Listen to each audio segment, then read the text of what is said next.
Aipuvan. Vanakkam. I'm Vayoni Dimel. This is Boston Lanka News, bringing you news, views and entertainment from Boston and USA. Asian Tribune accuses International Crisis Group. Supporter of Pol Pot regime was behind the report on Sri Lanka. Higher education to be privatized? Is that going to happen in Sri Lanka? According to the Asian Tribune online news edition, hand behind the report on Sri Lanka by the International Crisis Group titled War Crimes in Sri Lanka was none other than former US Congressman Stephen Solas, who, according to Asian Tribune, aided the Pol Pot regime in Cambodia, serving as a member of the US Congress. Daya Gamage, US national correspondent for the Asian Tribune, wrote this article that was published on May 23rd. We spoke to Daya Gamage to find out more about some of his reasons and findings of his research, which led him to write this controversial article. Mr. Gamage, you have identified former US Congressman Stephen Solas as the person who was behind the ICG report on Sri Lankan war crimes.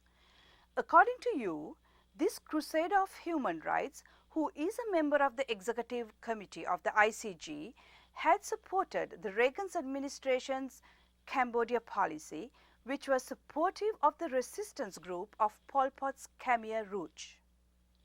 Now, these are very serious charges. How are you so sure that former congressman was involved with the writing of this report? It is not difficult to connect the dots. If one had followed the sequence of events. Congressman Stephen Solas was the chairman of an influential and powerful South Asia subcommittee of the House Foreign Affairs Committee all of the 80s and until he was defeated in November 1992 congressional elections. In fact, he paid 2 official visits to Sri Lanka in 1989 and again in 1991. During the time I was a political specialist at the American Embassy in Colombo. I gained personal knowledge as I was his escorting officer to meet Sri Lankan politicians, including the late Honorable Bandaranaike. Mr. Solas was very supportive of the 1976 Gulf TULF adopted Vadukkode resolution. In fact, the TULF in 1976 adopted the resolution which advocated the separate nations in the north and east for the 12% minority Tamil. Solas gained wide knowledge of Sri Lanka's internal situation and her political development than any others who monitor Sri Lanka in the International Crisis Group, in which he is an executive director. In fact, all his footprints are all over that in the ICG. The understanding and the knowledge, mostly the garbled version with obnoxious theories, was sufficient for him to guide those who were preparing the ICG report on Sri Lanka, which was released on May 17. The 2 occasions he visited Sri Lanka, I noticed how Mr. Solas accepted the LTT position that it was the sole representative of the Tamil people. This was way back in 1989, 1991. I was also a witness to the extremely heated exchange between Solas and Honorable Bandaranaike in March 1989 when he used the term Sinhalese-dominated government, normally the term which is used by the LTT and its pro-LTT groups. And what he said was that the government military was engaged in indiscriminate killings of the Tamils. So it is not very difficult for someone who has an immense knowledge of Stephen Solas' activities to sense that the invisible hand behind May 17 ICG report was undoubtedly Mr. Solas.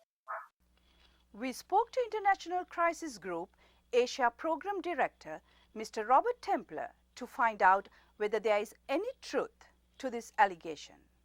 Mr. Templer, there is a recent article on the Asian Tribune about the former Congressman Stephen Solas, member of the executive committee of your organization, was instrumental in drafting this May 17th report on war crimes in Sri Lanka.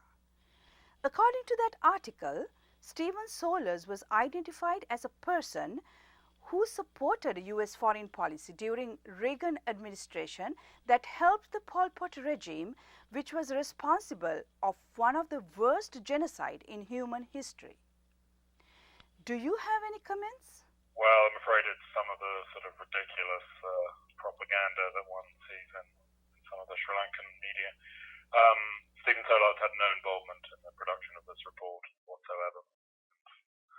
And as regards policies on Cambodia, I mean, he was never responsible for genocide in Cambodia. I mean, it's just a nonsensical allegation, I'm afraid.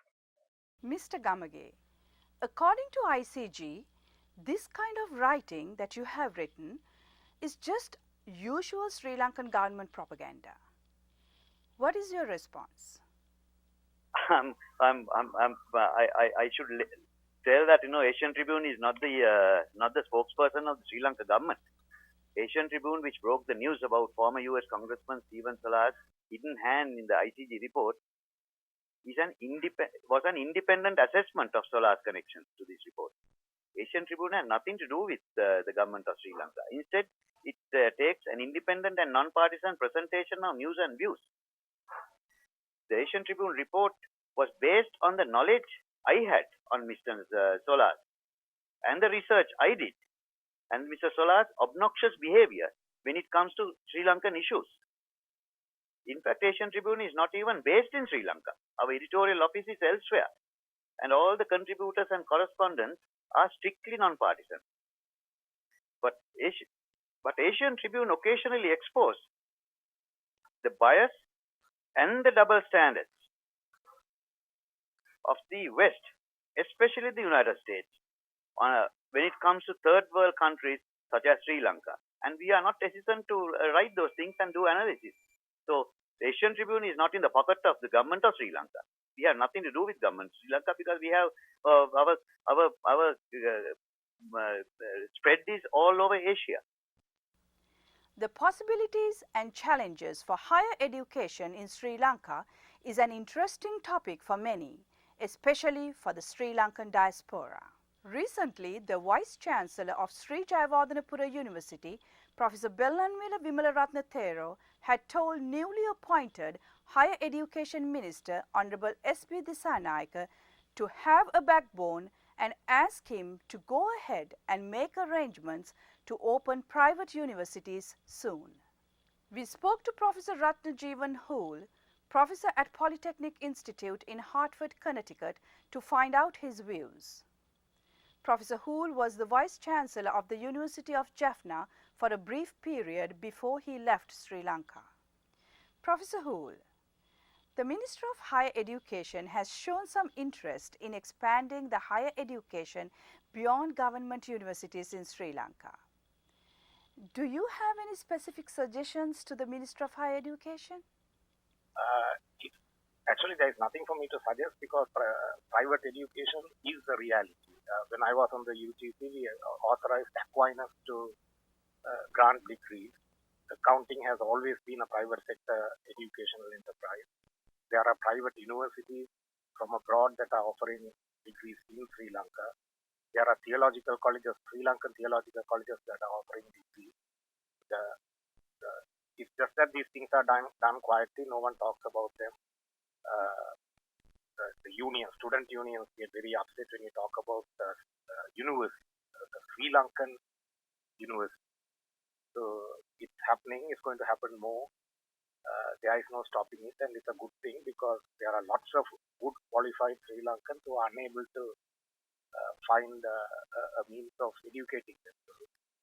So slowly, all governments have been doing it, whether UNP or SLSP, whatever, and we just have to wake up to the fact that private education is a part of Sri Lanka. That concludes our news edition. We meet you again with another news edition of News, Views and Entertainment from Boston and USA. Till then, goodbye.